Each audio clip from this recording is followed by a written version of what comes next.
จบเพลงก็บริกรรมใช่ผมก็วิชาชีพจะมีใครรู้ค่ะ จะเป็นคนทำมาเรียนวิชาชีพดี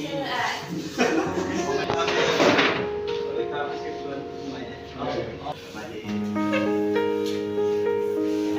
มองมีเยอะ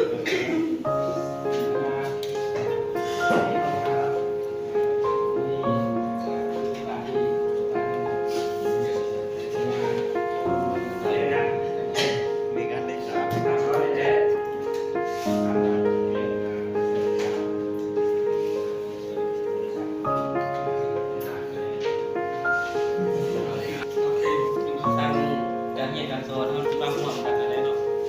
แกเข้ากันสีมาปรึกษาเรื่องกันในมื้อนี้อะไรว่าตัวใดมันสิตกลงกันได้เห็นบทบันทึกกันว่าทางบริษัททางโรงเรียนเนาะเขาก็จะมาแบ่งความรับผิดชอบกันตามหน้าที่ทำนะครับสิจะคำว่าเอาเรื่องนี้ทางบริษัทกับซีบอนะมันเก่งกว่าด้านเรื่องทฤษฎีเนาะทางบริษัทเอากับซีเอาเรื่องเน้นกับปฏิบัติเป็นหลักเนาะสั่งการทำการสอนทฤษฎีหรือว่าจะสีอาศัยทางโรงเรียนอะไรเนาะเป็นหลัก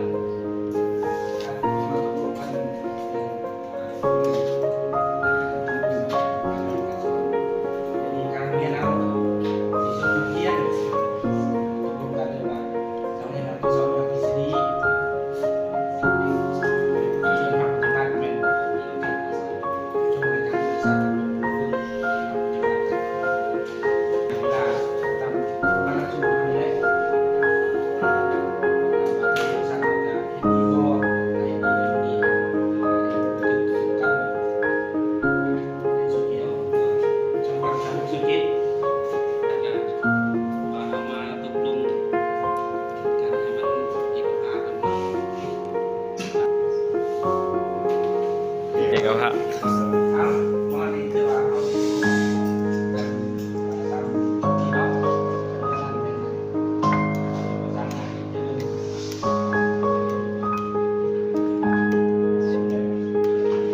จับขึ้นดู